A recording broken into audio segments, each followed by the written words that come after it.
السلام عليكم ورحمة الله وبركاته. في الفيديو ده هنحل التشالنج الموجودة في باي سي تي اف، تحديدا كاتيجوري الأوسنت أو الأوبن سورس انتليجنس. تمام، عشان مطولش معاك ونبدأ بأول تشالنج. اسم التشالنج اسمه ليجو كولونز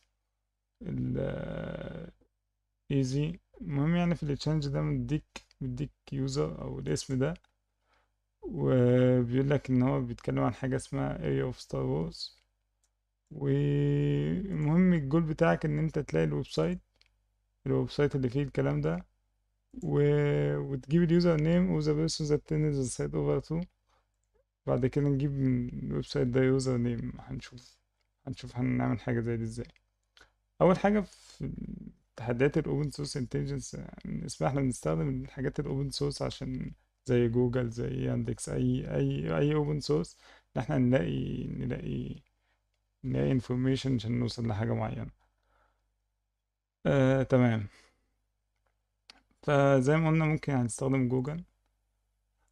عايزين ناخد من هنا اي حاجة مميزة تساعدنا نلاقي الويب سايت اللي هو بيتكلم عليه.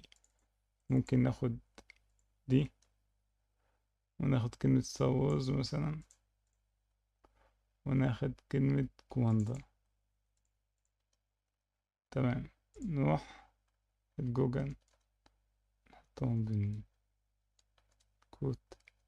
نحطهم في كود عشان يجيب لنا حاجات بس اللي موجودة، يعني موجودة في السايت. تمام. تمام، هو ده السايت اللي بيتكلم عليه. جبناه ازاي؟ جبناه زي ما قلنا، اخدنا حاجات مميزة هنا عشان نجيب الويب سايت. تمام. هو بيقول لك what was the username of the person he turned the site over to. عايزين اي حاجة تجيب لنا تظهر اليوزرز او الاكتيفيتي بتاعت اليوزر. ماشي، نشوف ال view history. بعد ما نشوفنا ال view history هنلاقي دي اسامي اليوزرز. ننزل نقلب كده. تقريبا اليوزر ده على طول بيتكرر معانا وهو الأكتف. فمن هنا عرفت إن ده هو اليوزر اللي هو بيتكلم عليه، اللي هو الموقع اتحول له، أو بقى بتاع الموقع، صاحب الموقع اللي هو بيتكلم عليه. تمام. بس هو ده أول فلاج معانا. تمام. تاني تشالنج معانا برضه ليه علاقة بالتشالنج الأولاني. بس هنا في ملخص الديسكريبشن ده ان هو عايز الفاوندنج اللي هو مؤسس البلوج دي، مش اكتر. يعني في التشالنج اللي فات كنا بندور على اكتر واحد اكتف، او اكتر واحد الموقع بقى تابع ليه. هنا بيقول لك اللي هو الاوريجينال فاوندد ذا ويكي. تمام. يبقى المطلوب مننا ان احنا نجيب اليوزر نيم لصاحب الموقع، او الفاوندر بتاع الموقع، او المؤسس بتاع الموقع. اليوزر اللي فات كان كنا بنجيب اكتر يوزر كان اكتف، والموقع بقى تابع ليه، عشان كده كان اكتف اكتر. تمام. تمام. نرجع للويكي بتاعتنا ونرجع تاني. احنا عايزين نبص على اي حاجة فيها اليوزرز بتاعت الويب سايت ده، او ايه الحاجة اللي فيها اليوزرز. فكنت قعدت ادور على اي حاجه تجيب لي يوزر. في الاول انا سجلت عشان لاحظت ان لما تسجل بيديك فانكشن اكتر في الموقع ده، فانا سجلت بايميل يعني. فالمهم نروح على اكسبلور ونجيب الكوميونتي وفيو كونتريبيوتورز. هنا دول اللي هم 446 اللي في الويب سايت ده كلهم اليوزرز الموجودين. تمام. هنا بقى انا عندي زي ما قلت لك 400 وحاجه يوزرز، فمش عارف مين هو ان ممكن يكون الفاوندر بتاع الويب سايت ده. أه بس لاحظت ان هنا إن يعني في كل جروب في زي رول عليه، او تاج على كل واحد. نشوف كده مثلا. شو كل واحد ليه رانك معين، فاهمني؟ فانا رحت على جوجل وكتبت وات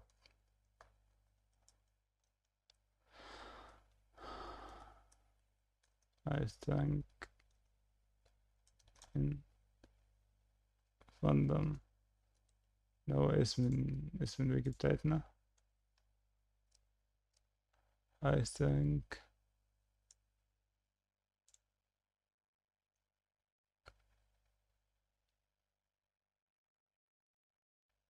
مم، أقول اسم الرانك ده اللي هو بيقول عليه ده أكتر رانك ليه ميشن في المفروض في الويكي دي. فأكيد أكتر حد ليه ميشن أو أكتر أو أعلى حد ليه رانك هو أكيد الفاوندر بتاع ال بتاع بتاع الويب سايت ده. بس دي الطريقة اللي أنا جبته بيها. بعدين كده هسيرش بيه، شيل اس بس. بص كده، لقيت ده احنا استخدمناه قبل كده. بس نمسح دي، احنا مش عايزين جروبس لأنه مش بقى في جروبس. ونعمل شو، نسويتش تاني.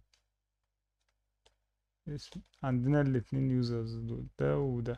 ده احنا كان الأنسر بتاع الأولاني وده. بس هو ده اليوزر اللي هو بيتكلم عليه. بس هتعمل كده هتلاقي الفكرة شغال معاك. ده كان فكرة تاني تشالنج.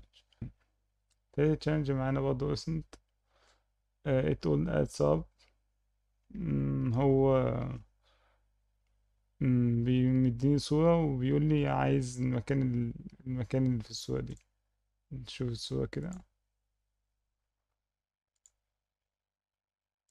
تمام. كل اللي معانا في الصورة دي لوحة الإعلان دي والكلام المكتوب عليه. برضه بدأت إن أنا أعمل اكستراكت الكلام ده بعيني عادي، مش شرط أستخدم حاجة. و تعالى نعمل اكستراكت الأول. تمام. هو ده الكلام. دي أول كلمة اهي، ودي تاني كلمة اهي، ولايف وحطيت في الآخر كلمة هوكي لأن ده ملعب هوكي ده. تمام. دوس انتر. هطلع أول حاجة زي دي. أنا شايف هنا الفريق أو اسم الفرق وإعلانات والبروموشن اللي هي الحاجات اللي بتبقى مكتوبة في الإعلان دي اللي هو آه، الإيه، السبونسر بتاع الماتش ده. تمام. بدأت برضه أدور عن مثلا كلمة زي دي أشوف موجود فيها حاجة ولا لأ. فلقيت في هنا المباراة اللي اتلعبت هنا في الميعاد ده. كان البريزنتد باي اوليفي اللي هو هنا.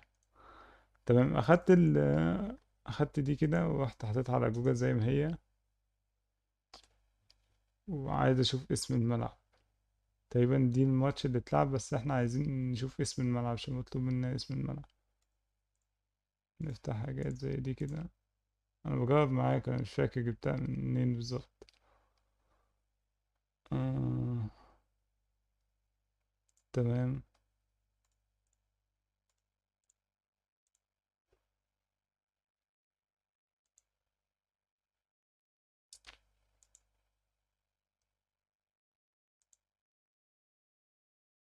مم،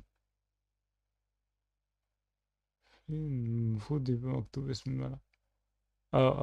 جيم انفورميشن، هو ده اسم الملعب. كده ايوه هو ده.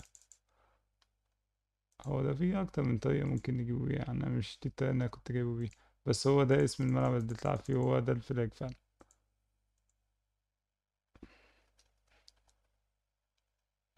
كده بنفس الطريقة كده يتصل.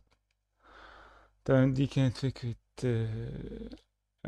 تالت تشالنج. رابع تشالنج معانا برضو نفس فكرة اللي احنا لسه كنا حالينه. يديك صورة وعايز برضه المكان اللي هي اتاخدت فيه.